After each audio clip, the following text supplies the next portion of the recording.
traveltips.com, and we're going to get some great photo tips. Hi, I'm here with Ralph Velasco. Ralph, in the age of the selfie, tell me what is the three biggest tips that you can give somebody to take great vacation selfies? I think if people don't fill up the frame so much with their own faces and show a little bit more of the background and make it more of an environmental shot, I think it makes it much more interesting than just a big old picture of your own face in the picture. So thinking about backgrounds like that. And what is the best way for them to capture that? I think if if you can look at what's happening in the phone itself and trying to be aware of what's going on in the background, and maybe if let's say you're in the desert on a camel ride and you show some other camels in the background as opposed to just a big old picture of your face and there's no real context. So I think that a lot of times people just want to get that selfie of their own face, but they forget about really giving the viewer some other interest like the background and providing that context to the shot. You mean our face with a little bit of sand behind us is not a great vacation selfie? Probably not enough. Okay, Ralph, tell me, what are the three biggest mistakes people make when taking vacation photos?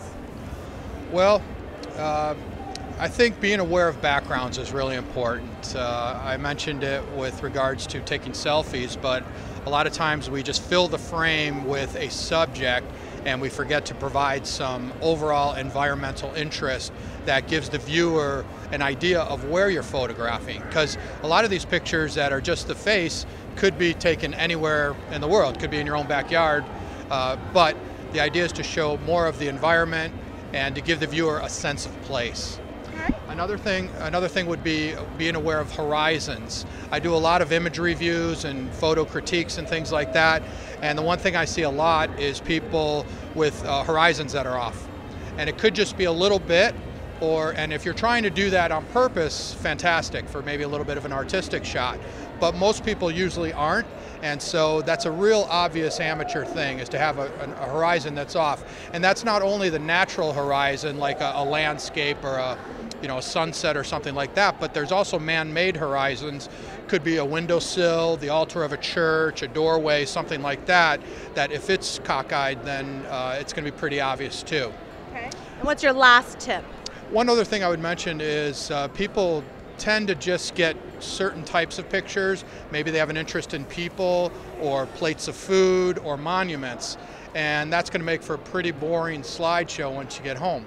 So the idea is to provide variety, and so I always recommend getting a variety of shots in a lot of different categories: night scenes, landscapes, details, food, people, nature, all these different variety of shots that really tell the story of the place. Yeah, I mean, as a photographer, you usually have a shot list before you go to a set. Maybe that's something that some travelers can do for themselves as they're planning their itinerary out. If we're going to go to this place, take food. If we're going to go to this place, take a background. Do you suggest something like that, like a photography roadmap? Absolutely, and you kind of fell right into it for me, because I actually have an iPhone app out called My Shot List for Travel. And the idea is to come back with that variety of images, because if you just come back with people pictures or just plates of food, that's going to make for a really boring slideshow, and your people are going to fall asleep within the first 10 or 15 images. Yeah. So if you want to keep your viewers' interest, you want to provide a story and give variety. And I do photo tours around the world, and the one thing that I look for in a destination, the first thing I look for, is variety.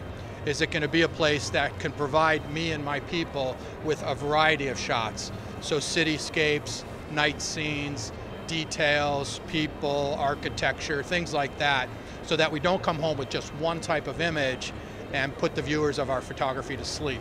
So what is your app called, and then what are two other apps that you like or you would suggest that people try for photography on vacation? Sure, so my app's called My Shot List for Travel. Okay. It's available on any iOS device, so iPad, iPhone, iPod Touch.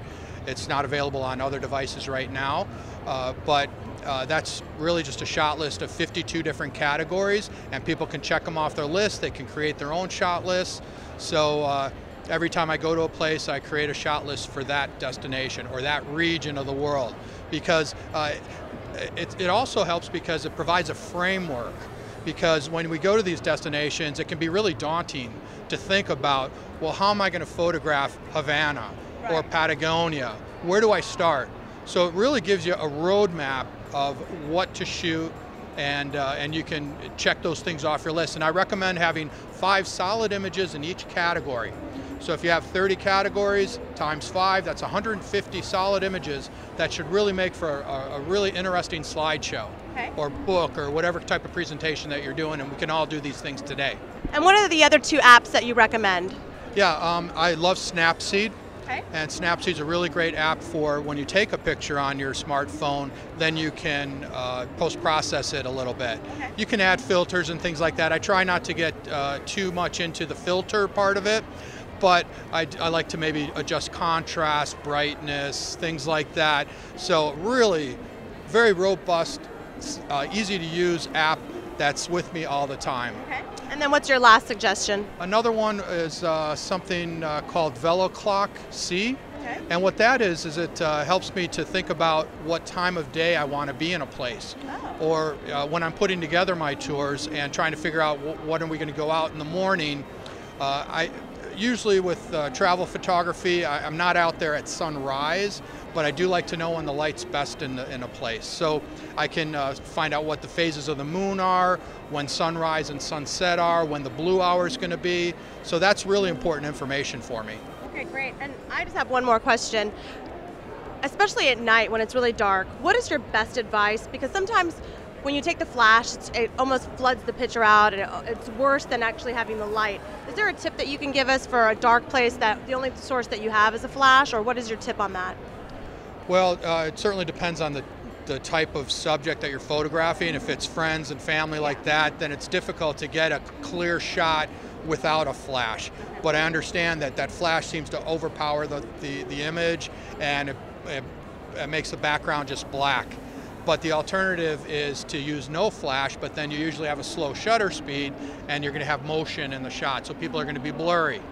So the thing is to try to use a stability device like a tripod, put your camera on a table, things like that, a beanbag, a jacket, whatever.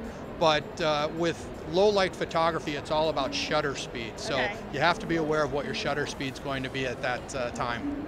Perfect. Is there one last tip that you want to give to our listeners or viewers? You know, I'm often asked about people photography and how to approach people. So for me, and I go to a lot of places, Cambodia, Vietnam, Morocco, Romania, Turkey, places that I don't speak the language. So how do I approach people for photographs? Well, a simple smile and kind of holding up my camera with a smile and a questioning look goes miles. Yeah, people just, it's universal. So a smile goes so long, and I've rarely ever had someone say that they didn't want their picture taken. And if they don't, I certainly respect that. It's a very cultural thing, whether or not people are open to being photographed. Thanks you so much, Ralph. I really appreciate that. For more information, people can go to thousandtraveltips.com and learn about your apps and more of your tips. So we're looking forward to hearing from you in the future. Wonderful. Thank you so much. Thank you.